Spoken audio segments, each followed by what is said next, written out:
day, we don't have any incident? Yes, those are always on. Those are always on. But you know, human as we are, sometimes it might not even be the leadership, but somebody will trigger something. But I think for now, these are the things that the Inspector General of Police, with his POMA members, are doing. And they started doing this, that's until 2023, all those elections that we had, there was that collaboration, there was that meetings, coming together, fine-tuning things, and then getting a point to stand on. That is what we actually have done. Okay. Any hotspots identified ahead of the elections? It's something that the police will do almost every election. Exactly. They sort of warn us ahead.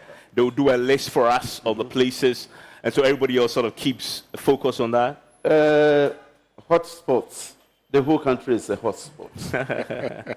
So we are planning towards the whole country as a hotspot. We leave no stone unturned. And when it comes to like individual issues. You know, that is true. But what we've become accustomed to is that in each election year, the police will outdoor a sort of a research of a sort, sort of gauging areas where they anticipate, either based on history or intelligence, that these areas are places that we are giving. Yeah, we are paying attention to everywhere in the country, but for these we are paying special focus, a special attention there, because and then that also carries people along. Yep. And the political parties also. Yeah, that is true. You might think last year it was here, this year it's going to be there. No, it doesn't happen that way. And also based on intelligence that we'll gather, which we have a lot of intelligence gathering machineries now on the ground. So by the time we get to close to elections, we would have known where we would concentrate more and where we will not concentrate more. So, in effect, for now is not time. You've not identified the major hotspots, because if you say the whole country is a hotspot, yes, fine, but there'll be major hotspots. Yes. And that's what we're asking, because, you know, in every election, you know, these are the places where you need to be careful. Yes. These are the places where security agencies are focusing most on. Do you have those major hotspots? Those ones, yes, they are known, but we're not concentrating that those would be the hotspots on the D-Day. Okay. Because if you concentrate on that, you might forget of other places. So, yes, we know. The old ones, yes, would kind of put our eyes on those places, be very vigilant there, but we'll still think that a day where can become a bit...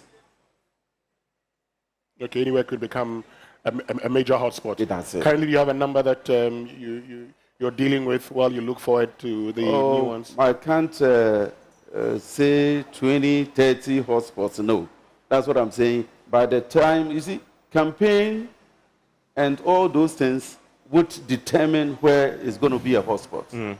Until all these things come to play, you will not identify that here is a hotspot or here is a hotspot. It is during the campaign that you realize that, oh, this place, we need to concentrate here. We need to concentrate here. We need to take men here. We need to have more men here than the other places. And we are having a conversation today at our launch of the election headquarters from the forecourt of the Accra Metropolitan Assembly with the Director General, Research Planning of the Ghana Police Service, DCOP Prince Gabriel Waabu, who is joining us with his team today as we launch the election headquarters. We'll be going into the marketplace pretty shortly, where we are. Right behind us is a bustling and hustling of market women who are trying to make ends meet.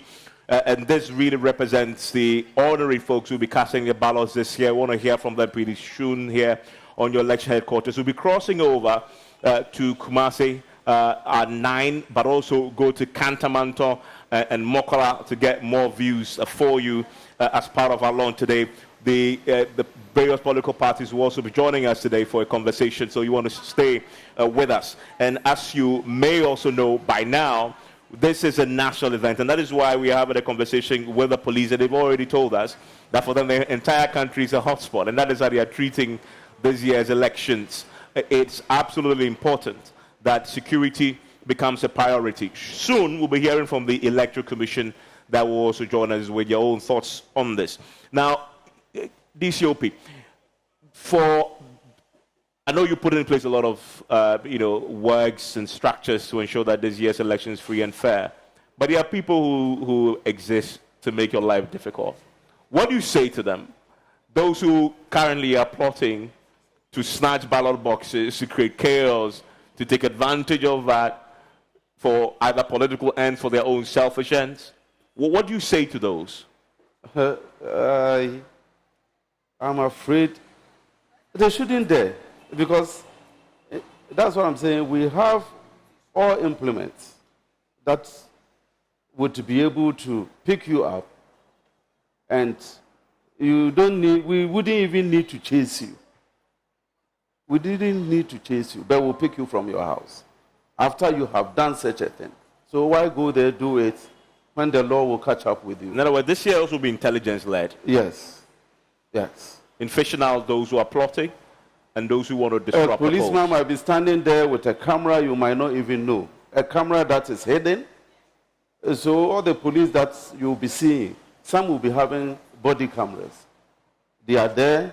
It's being looked at our main base.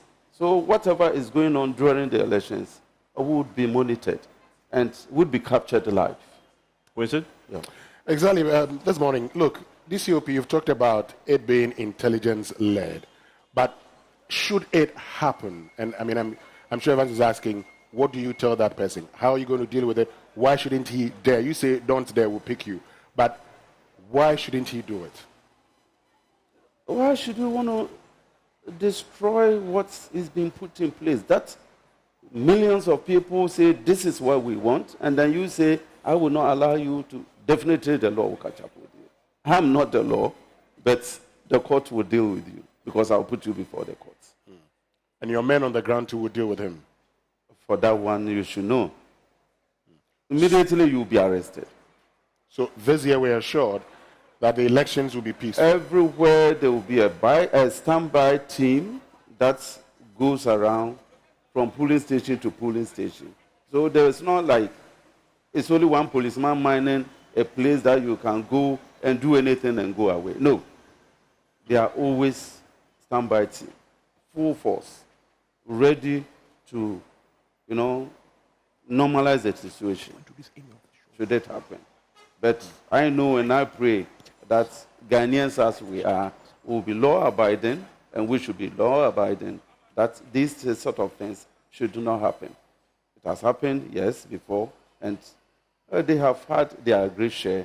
So why go ahead to do such a thing? I mean, you've talked about everything that you're going to do. You've talked about dealing with the political parties. But beyond the political parties, yes, they are the major stakeholders in this election. Beyond the political parties, what other engagements are the police planning? We're having a lot of engagement with stakeholders. Almost all. Who are these stakeholders, other stakeholders that you're having engagements with? Talk of the churches, talk of the mosque, talk of even school children, and then, our sister security, we're just touching almost everywhere. Talking about your sister security, because we know that during election days, while you are in charge, we know that you bring on board some of your sister securities. Yeah. Now, these sister security services, what are the level of engagements? How prepared are all of you in ensuring that everything goes according to plan? We have a team, and they all come together at the operational center and discuss all these issues. And they are also going to, once they get the information, they go down to their men and educate them on what to do and the necessary things that would be in place for them to also support as we are the lead.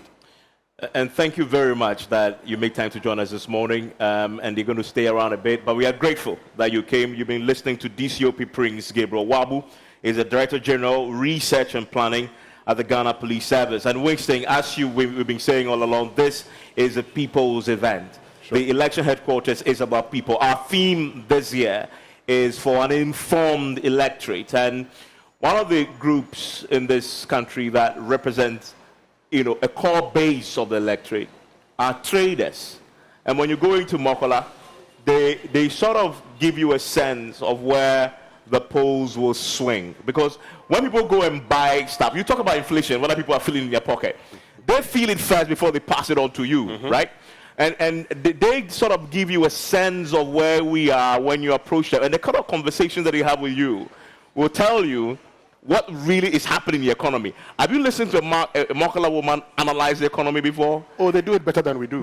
They do it far better than the PhDs at the University of Ghana. Yeah. Because they're really the bread and butter of this country. They represent that. And that's the conversation we want to have next. And Mama V Owusu-Aboagye is standing by right now with Mercy Na Afroya Nijan. He's the president of the Ghana Greater Accra Traders Association. Mama V, I can see you are seated comfortable with our Queen Mother for a conversation.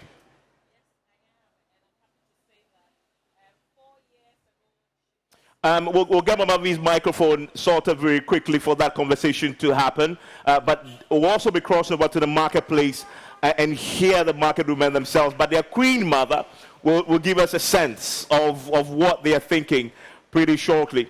And as we've been speaking, we'll also be joined by civil society organizations who we are partnering. Star Ghana, for example, is partnering us to deliver a host of programs this year. And we are delighted that they will join us later today to give us a sense of what they want to do with election headquarters this year. We'll also be introducing you to some of our programs. In fact, all of our programs this year that you can look forward to.